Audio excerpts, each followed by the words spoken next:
started. So I was gonna make you all do jumping jacks after lunch to wake everybody up, but I think it's a little too warm in the room. We won't do that today. Hi, my name is Jen Simon. Thank you for coming to my session on Networking 101 and Relationship Building. I have been in sales for my entire career of over 20 years. I actually started networking and doing sales in college. My very first job was actually selling ads for The Onion in Madison before they were online. And at the time, I did not know that I was using technology, but I was actually using data visualization to prove that The Onion wasn't just some little random rag around town. And I proved it by numbers, and I actually outsold the big weekly newspaper. It was fun. But that job and using the data visualization is actually how I moved home to Minnesota, because the person who sold that also sold to City Pages. And he connected me with the publisher of City Pages, and I was able to, I got a job there immediately, and my husband and I were able to move back home. Very first networking experience, I didn't call it networking at the time, it's really just a term. But that's really what laid the groundwork for my entire career. And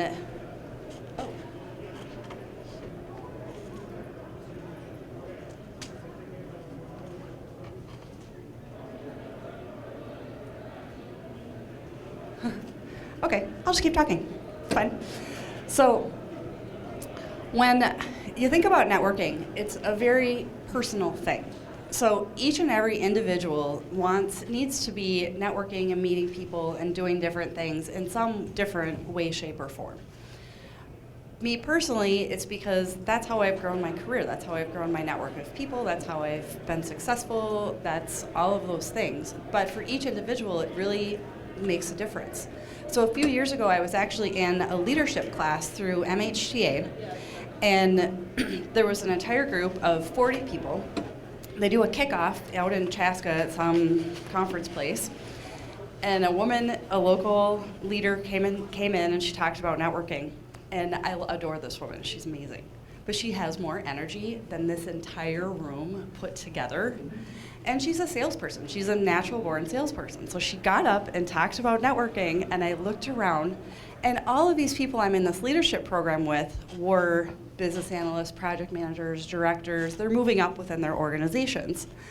So I looked around, and everybody was just, oh, I don't have that much time. I don't know how I'm gonna do this. I already work a bazillion hours a week. I have a family. What am I gonna do? So we're at happy hour after, and I looked around and thought, you guys, don't make it so difficult. It doesn't have to be that hard. Just do something small, do something little. Show up to an event, go somewhere, go have coffee, do something.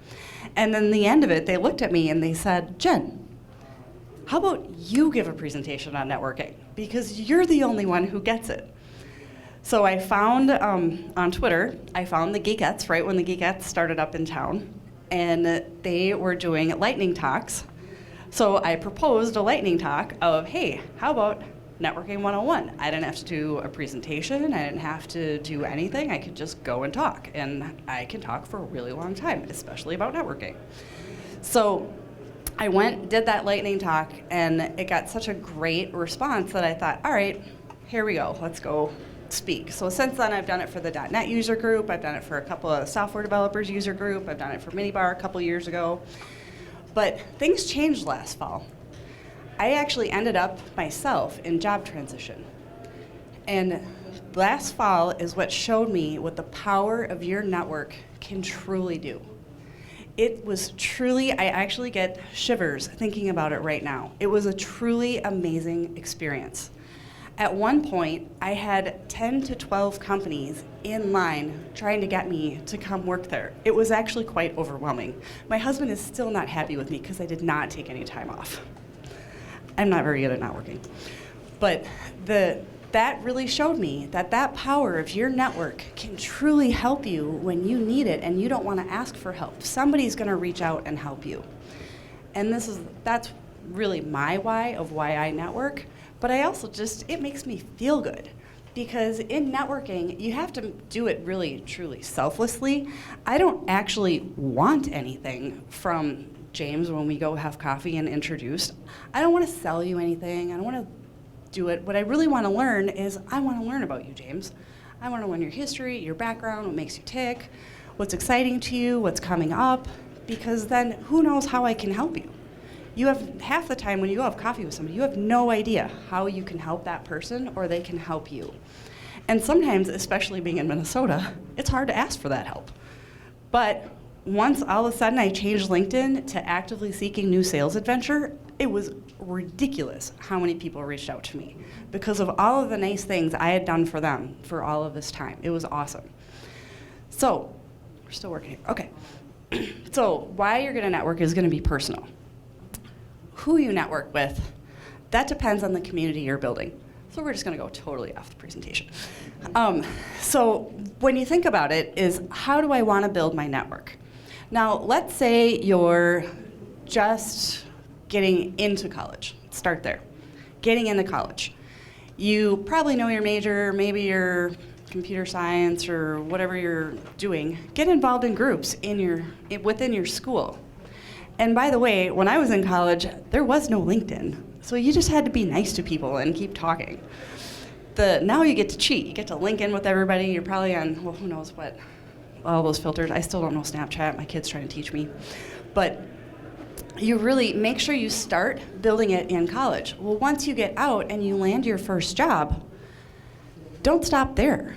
So let's say I land at General Mills. Pretty hard to get in, pretty hard company to get into, but once you do, it's pretty awesome. So I land at General Mills and I'm gonna work on a team. I'm a .NET developer. Well, the nice thing about General Mills is they naturally move you around, but if you're gonna go to another team in 18 months, you better actually know where you wanna go. So I would recommend talking to other people. And especially, we're all in these agile environments. I mean, even now, I work in staffing, and we all still work in agile environment. We still have Scrum every day. I mean, it's just everything is very collaborative.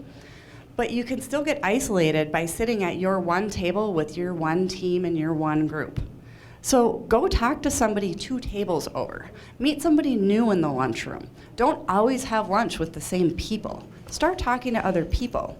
I was actually in a presentation earlier today about product management, and it was fascinating to me because they're basically making up a new job description right now.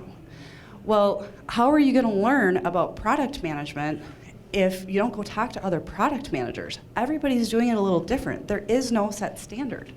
So if you know of, okay, I'm at, the people who did the presentation were at Lead Pages, they've leaned on when I work, because they're both doing product management and learning from each other. That's a great example of how this industry changes all the time. Oh, perfect. Okay, so really you're starting right from in college, out of college, high school, all of it, you're starting these building blocks to build your network. Leverage the people you know. If you're younger, use your parents' friends. Everybody wants to help you out. If you've been around, if you've been at the same company for a really long time, go talk to somebody outside of Target. Go talk to somebody at General Mills. Go talk to somebody elsewhere, maybe with a similar position. If you have aspirations to be a CIO someday, go talk to CIOs. Go to CIO events. Learn what makes them tick. Learn what makes them successful. Figure that out. So you really leverage that type of information, and then you're going to be able to contribute more as well. And so definitely get to know your coworkers. Go to the company events. I know a lot of IT people are introverts. They like to stare at their computer, but that's just not the way the world works anymore. You're all, still on agile Scrum teams. Everybody's collaborative. So go to the company events and talk to one of your salespeople. Figure out what makes them tick, because that's only going to make you better at your job. And by the way, salespeople know all kinds of people, so if you ever need help again, they'll be able to help you. And go to lunch, go to coffee, figure out something small. And then, let me think. Did it go? Oh, okay. Okay, so that's really, you're gonna build your network, figure it out. let's talk about social media for a minute. And we will get into events like this and different things and tips and tricks. Social media, this is what I think of social media. This is how I personally use it every single day. I already said I don't get Snapchat. I really don't. I can't figure out how to get the nose on the thing. My fortune will teach me later. But LinkedIn, #1 best friend. I know the new interface is annoying and you lose your notes and all this other stuff. It's really annoying, I get it. But that's where professionals connect. That is I want to be your friend for a really long time, Josh. We might not talk for 5 years, but we're linked in together. We'll figure it out. And Twitter, for me, is how I get all of my information. Coming from outside of the IT industry, I read Fortune, Inc., every nerdy tech blog you can possibly follow, all of that, because I need to know what I'm doing. I do IT staffing. I have to know more about what's going on and how people fit into teams and how are they going to work and what are they going to do. I need all of that information. So for me, Twitter feeds me that information. All of these super smart people are tweeting super smart articles. Might as well read them. It's also more of a conversation. So you can feel free to reach out to somebody, to reply, to respond, it's really more of a conversation. Facebook, if you really like me enough to see a crap ton of pictures of my kids, dogs, and cats, we can be Facebook friends. It really doesn't do much for me for business to business. I see the value in business to consumer, I get all of that, but for me, really, if you want to see my Newfoundland, you can go on Facebook. If you want to have a work conversation, that's Twitter or LinkedIn. And so that's really how I use it. And I use it every single day. And I know in some of our jobs, Twitter can seem a little bit overwhelming. I just schedule time for it in the morning, in the afternoon, at lunch. So I'm doing it all around, so it really doesn't affect my daily work. And so let's talk about how do you meet people?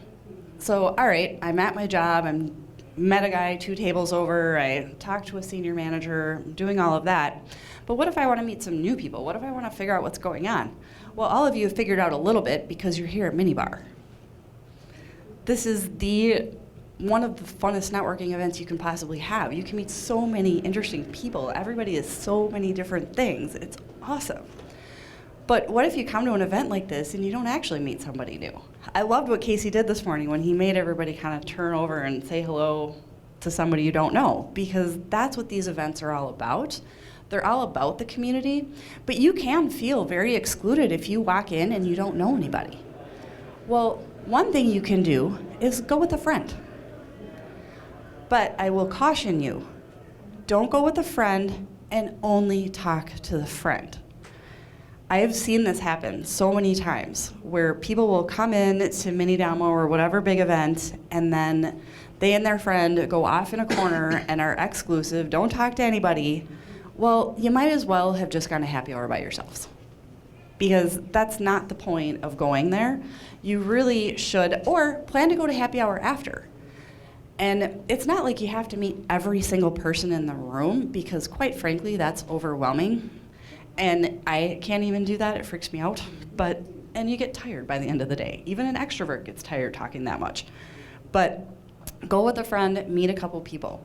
This is my favorite part. I made 3 new friends this morning because I stood in the drink line for Caribou. Talk to the people in front of you, talk to the people behind you. If you're at a nighttime event, I don't care if you don't drink alcohol, stand in line for a water. You're gonna meet the people in front of you, you'll meet the people behind you, and all of a sudden, by the time you get up, especially because the lines take a long time, so you might as well be best friends by the time you get there. And I actually have a story about that. Last fall when I was in transition, I do a lot of volunteering for MHTA. They were gracious enough to give me a ticket to their Techni Awards, and I helped them hand out name badges and do some other stuff. So volunteering is also a great way to meet people, by the way. So I go to the Techni Awards, and it's the after reception, and I'm standing in the drink line, and there's a CIO standing right next to me who has a reputation in town of being completely ridiculous to try to get in front of. Like, this is one person that you might as well not even try to get a meeting because you're never going to. Well, by the time we got up to the drink line, he gave me 2 referrals. We were linked in together. And ironically, he actually is not at his position anymore. And so guess what? Now I can help him. That's what happens. Drink line. Super easy. The one thing I do want to address, there was a whole Twitter thing about mini demo this last, yeah? Oh, sure. I was wondering if you could break that down for us a little bit for those of us who aren't extroverts. Because if I were standing in a drink line next to a CIO, I could envision that as a potential outcome, but Yep. I don't know how to get from standing next to the CIO in the drink line to being linked in with 2 referrals. Perfect. And this is why my presentation usually keeps me on track, because I would have missed that. Thank you. So eye contact. Eye contact and a smile is all you need. If I come up, hey Paul, nice to meet you. How are you doing? Are you gonna not say hello to me? I mean, is it not gonna happen? Are you gonna turn around and run away? It's not gonna happen. And again, we're in Minnesota. Everybody's super nice here. But so one thing is eye contact and a smile goes a really long way. I actually used to play a game. I used to sell payroll for paychecks. I sold small businesses. And it was very clear to me there was such a crazy, it was like the line in this room. Salespeople, operations. Well, I learned very quickly that operations makes salespeople very successful. So you probably need them to be your friends. None of them would ever make eye contact with a salesperson, ever. So I kind of like to have fun. I turned it into a game. So I would walk down the hall and somebody would be looking at the floor and I would, hi, how are you? And I know I'm a dork, but I couldn't help it. I just couldn't. It drove me crazy that all these people worked in the same building and they didn't even talk to each other. There was nothing, there was no connection. But we're all in it for the same common goal. So an introvert would never do that. But just eye contact and a nice smile anywhere will get you really far. And so drink line is there. But also, when you come into these rooms, don't always sit with the person you know. Sit next to somebody you don't know and introduce yourself. Those are the small ways that you can make yourself feel more comfortable. And I'm not gonna lie, it wasn't mini demo, but I have actually gone into some of those giant events and freaked myself out and left. Because holy cow, that can be overwhelming. But in this case, just break it down for your own small way. Go with a small group, go with a couple people, or make sure you're gonna meet somebody there. Let's say you're on Twitter, and you've been talking to, maybe you followed somebody and you saw they're coming to Minibar. Hey, I'd really like to have a conversation with you. Let's meet outside here at this time. You can plan that, it takes 2 seconds. And again, people are actually really nice. They really want to help. I want to talk to you because you are a product manager and I'm a project manager. I'm interested in that career path. Anybody will talk to you. Okay, so the small events. I would imagine that most people in this room have been to a meetup. I know a meetup. There's a ton. You could be gone every single night of the week if you really wanted to. In order to stay married, I try to keep it down to 1, maybe 2. But you could be there every single time. But if you're a JavaScript developer and you want to learn about, you've been doing Angular and you want to learn about React, where's the best place to do that? The React meetup. And then, by the way, now I want a job in React. I can guarantee you somebody is sponsoring that meetup trying to hire React developers. So all of that will happen if you just show up. And the nice thing about the meetups is they're generally smaller. So once you go 1, 2, or 3 times, you actually get to know the people who tend to show up every time. And over the course of time, all those barriers break down, and suddenly, 3 months later, you have a new best friend, because I've now seen you 3 months in a row. That's how I've met most of my industry friends, is we just keep running into each other all the time. And if your company will send you to a conference, you absolutely should do that. If you get the chance to go to Build or that conference or anywhere, go. Go to the happy hours. Don't just go to the sessions. Again, go to the sessions, meet somebody new. Go to the happy hours, talk to people. It's all very common because you're in IT, you do some kind of development, project management, business analysis, you're all in it together. And it doesn't really matter if you're a C# developer or a Java developer. You're still talking about and you're solving different problems, but you can still talk, okay, well, this is how we're solving that problem, and this is how we're solving that problem. So really take advantage of those conferences. They are so informative, and you get to meet just amazing people there. Okay, so you're gonna build your network, and then what are you gonna do? All right, so I just met Josh. Hey, how you doing? All of a sudden, we're best friends. All right, let's go to coffee. Figure it out. And coffee's easy, doesn't take that time. I usually recommend, especially to busy people who are working all day long, I usually recommend going to coffee in the morning at like 7:30, maybe 8. Get to the office before your scrum meetings, doesn't really affect your day, gives you time to get to know somebody new. And if you only do it, maybe once a week, maybe once a month, then you're still building your network no matter what. And remember, don't ever let anybody go. If you started a new company, if I start Code 42, I can guarantee you I'm linking in with everybody. Because you should. I make a suggestion. Yeah. I'm a recruiter, and I wanted to hear what you have to say, because you and I have connected in the past. Oh, yeah. And I've been solicited at least 500 times for coffee meetings at 7:30. 500 times, I have turned them down. Oh, really? Not meet with anybody at 7:30. I don't even talk to my wife at 7:30. Okay, well, in your case, you might be doing a happy hour instead of coffee. But I would just suggest that if you're going to reach out to somebody, that you're very flexible as Right. to what their schedule is like. But, Good advice. yeah, Yep. because at 7:30, Absolutely. forget it. Nobody. Unless I need a job.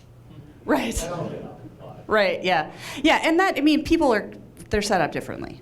Right. So for me, 7:30 is not my favorite time to get out of the house. But if I have a meeting, I will get myself there. Getting to the office by 8:15, that's a little hard, because there's not as much of a set thing. Got another question back there. Sure. To you, Yeah. would it be better to initially just say what time works best for you? I'm free these 3 days next week. Absolutely. Yep. Yeah. Absolutely. Yeah, and that's however it fits in your day. That was really more my point, of fit it in your day. And especially so you don't go back and forth on email. Okay, Josh, we're gonna meet for coffee. I'll send you a LinkedIn thing. I'll send you some dates. Make it as easy as possible so you don't have to go back and forth, especially if you're on LinkedIn or not on email or who knows how you're using it. But it just saves a lot with the back and forth.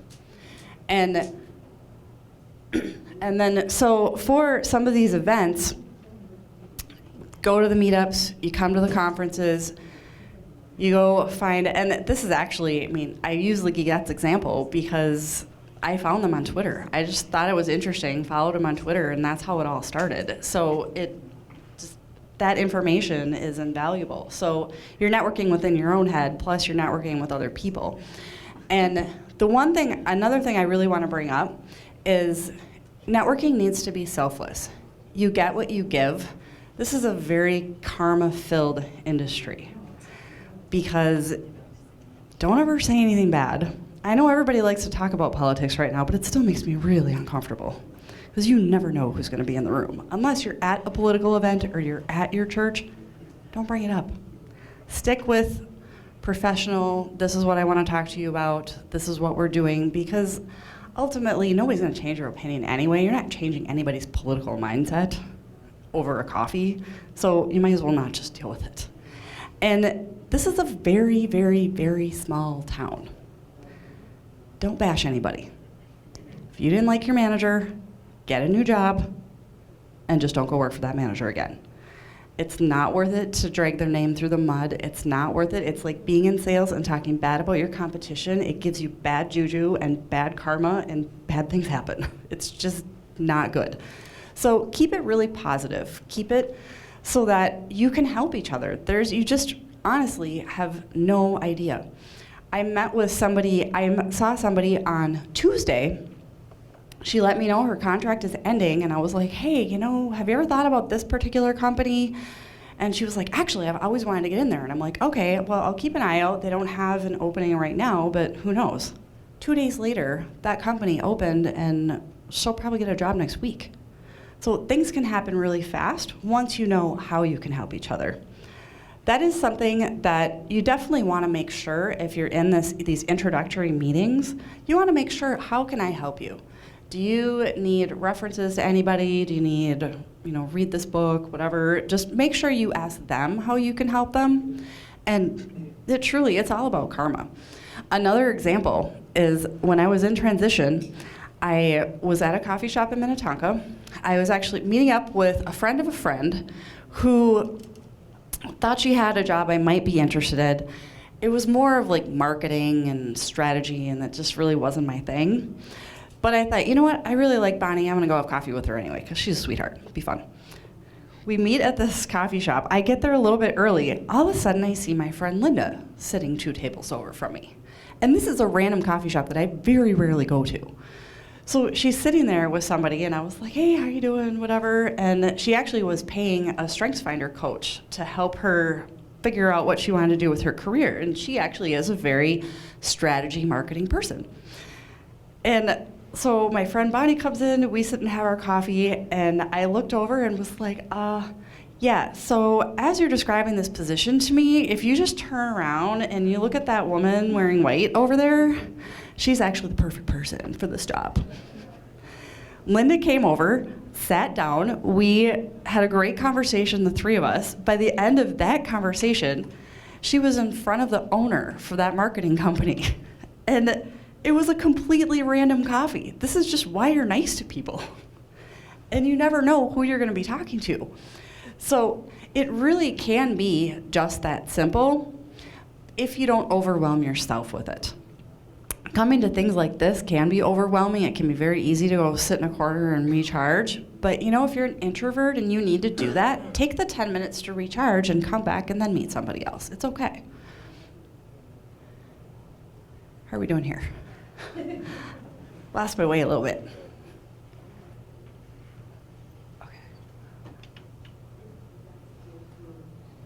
Okay.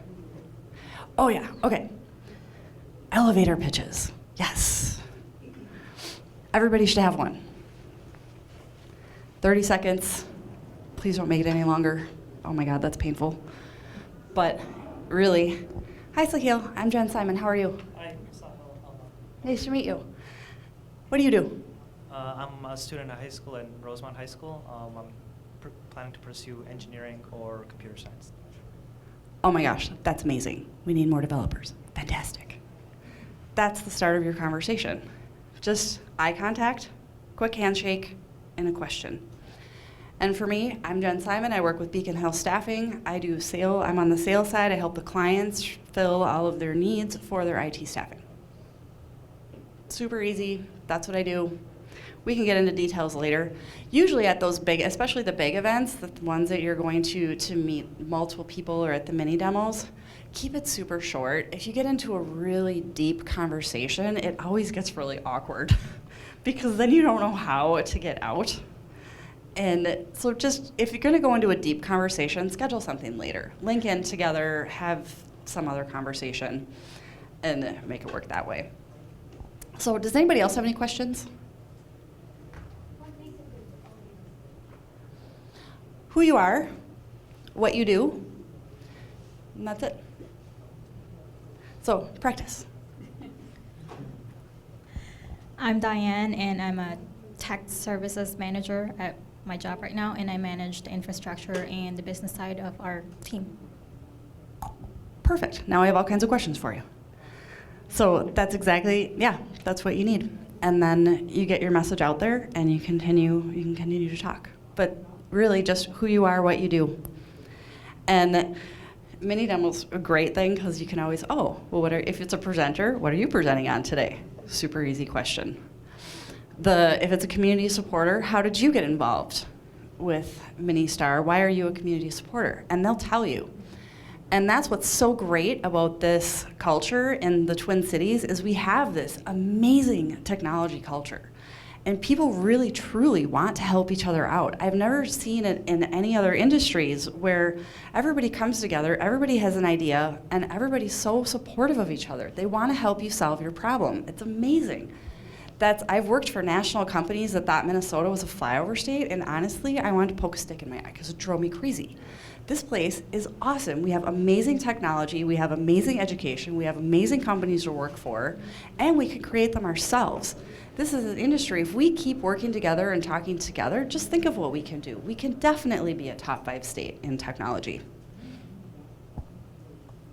You must have an amazing number of contacts. Do you spend any time maintaining those contacts?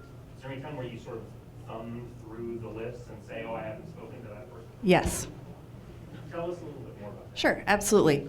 Actually, my new job is a great example because now it's my excuse to reconnect with pretty much everybody.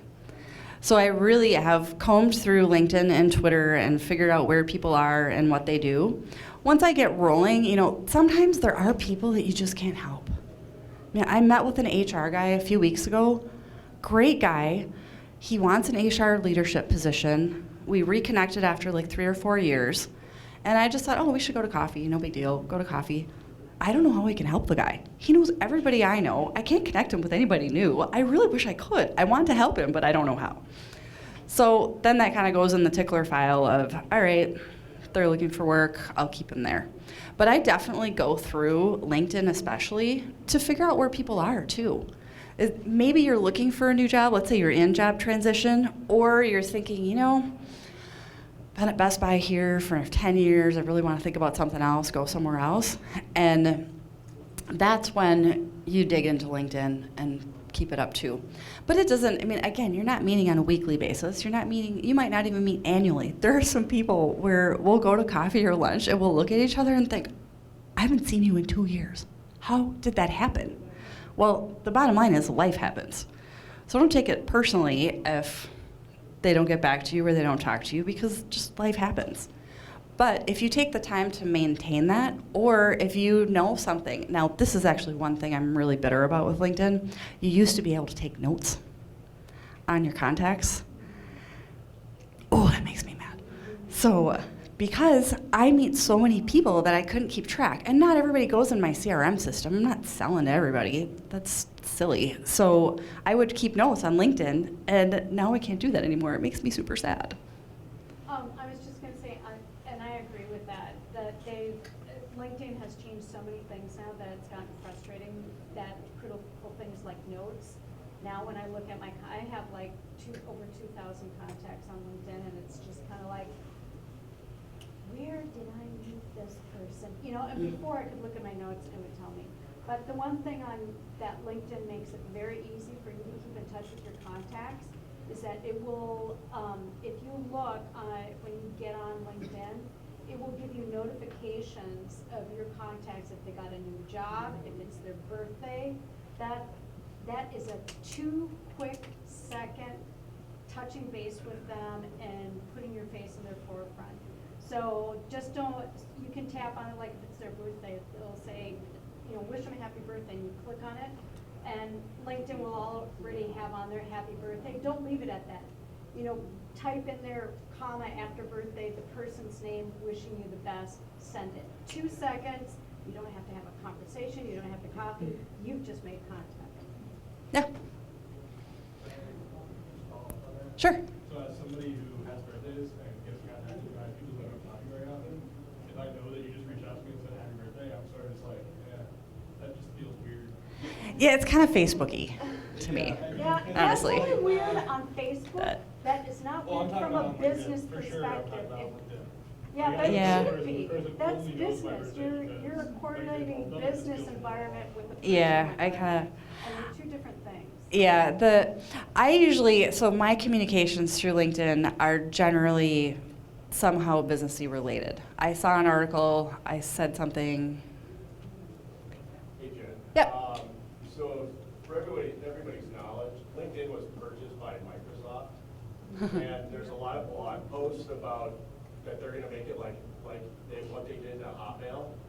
So whatever notes you have and all that, or contacts and all that used to be able to export, sort into Excel documents and all that.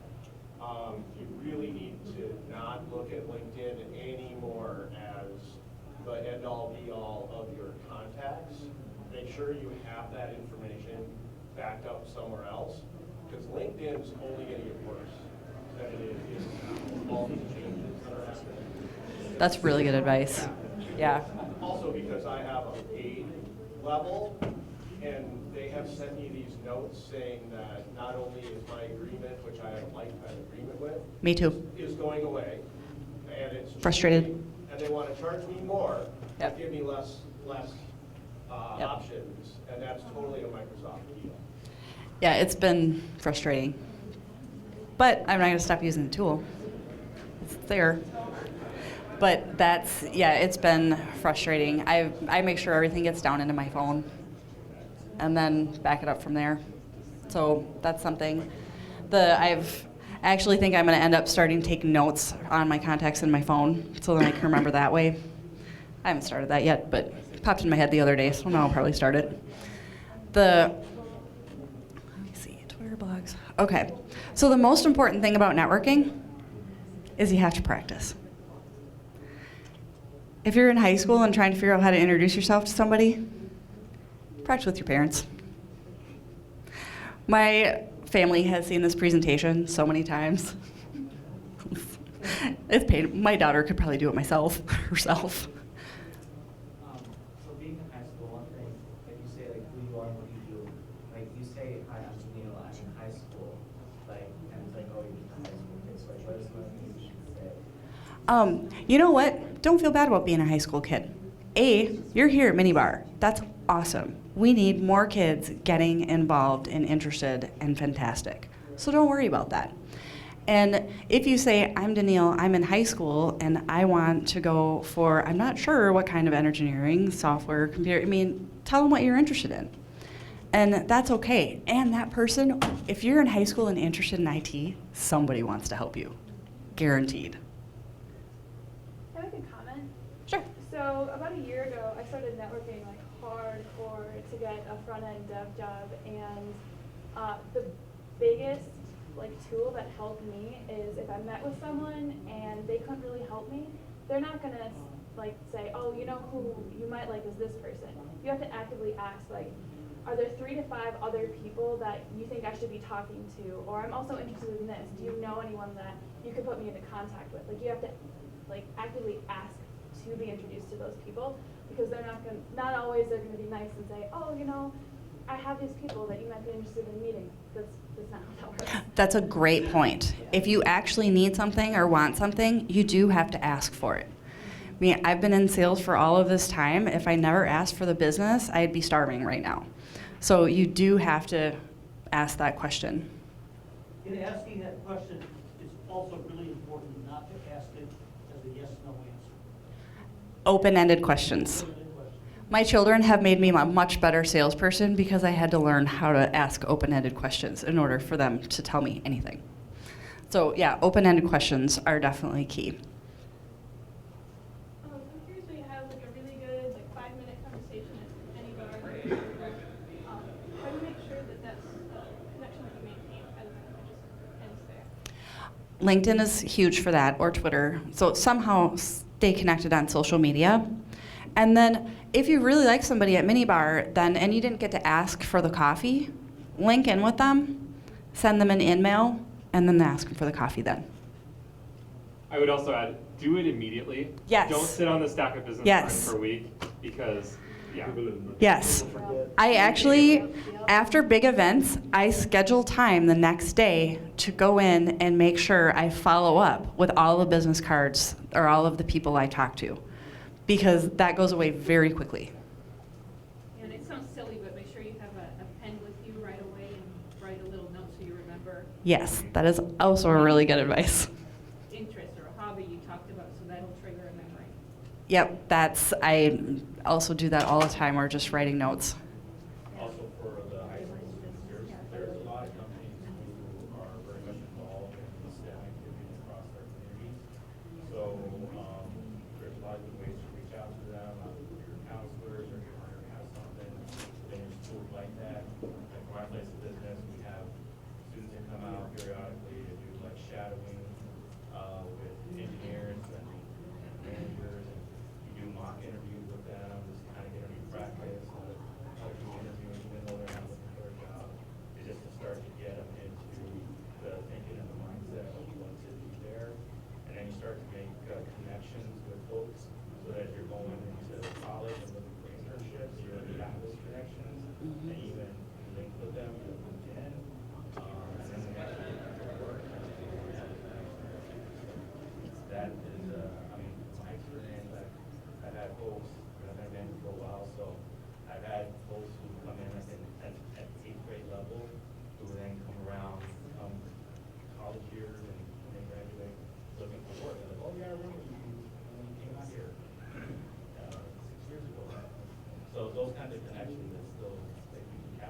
Great advice. To that end as well, I have 4 kids, and 3 of them are high school or above. And I haven't heard them to set their LinkedIn profile from the age of 14, 8th or 9th grade. You should be building out your LinkedIn profile. It's free. And you start to meet those people, and you start linking in right away. Any other questions? How are we doing on time? 9 minutes. Oh, all right. Well, that's great. Maybe we'll end a little early. It's kind of hot in here. Maybe we should practice and everybody should meet somebody new. How about that? Let's do that. Oh. I have an example. I network a lot, and one of the tricks being in Minnesota is ask the person, hey, are you originally from here? Hardly anybody's from Minnesota sometimes. And that's a good icebreaker. Yep, great advice. It starts the conversation where you don't, I do start with like, hey, where do you work? But I try and move to something else about hobbies, where are you from? Like, you know, I also ask, where else have you lived in the US? A lot of my friends are transplants, so that's why I ask. That's really good advice. Oh, minibar's fun. People actually talk during the presentation. It's amazing. You usually appear exhausted by the end. All right. Well, thank you all for coming. I really appreciate it. It's pretty warm, so maybe we'll open the door.